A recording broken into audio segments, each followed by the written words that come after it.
যুবকের সেজদা আল্লাহর আরশ কাঁপা ওঠে। নওজোয়ান সেজদা দিলে আল্লাহ আরশ আজিম থেকে বলে, যুবক তুই আমারে সেজদা দিলি, যা ওয়াদা দিলাম হাসরের ময়দান আমি তোরে আমার আরশের ছায়া দেব। বাহ বাহ, তোরে আমি পাশে বসাবো নওজোয়ান, তুই স্টেজে বইবি, স্টেজে বসবি, বাকিরা তাকায় দেখবে, বাপরে আমগো এলাকার হেতে দি বাদশাহ। আল্লাহ তৌফিক দান করুন। চলেন এই আয়াতগুলোর তর্জমা বলি, শুধু তর্জমা। আল্লাহ তাআলা বলেন, কাল্লা ইদা দুক্কাতিল আরদু দাক্কান দাক্কা।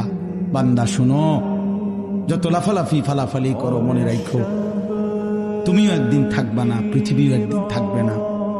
এই গোটা জমিন আমি আল্লাহ তাআলা চূর্ণ বিচূর্ণ করে ফেলব, সব শেষ করে ফেলবো। আসমান জমিন চন্দ্র সূর্য সব শেষ করে ফেলবো। হাসরের মাঠ কায়েম হবে। ওয়া রাব্বুক, আর তোমার রব, সমস্ত মানুষ দাঁড়িয়ে থাকবে হাসরের মাঠে। তোমার রব আল্লাহ হাসরের মাঠে আগমন করবেন। ওয়াল মালাকু সাফফান সাফফা, কোটি কোটি ফেরেশতা হাসরের ময়দানে সারিবদ্ধ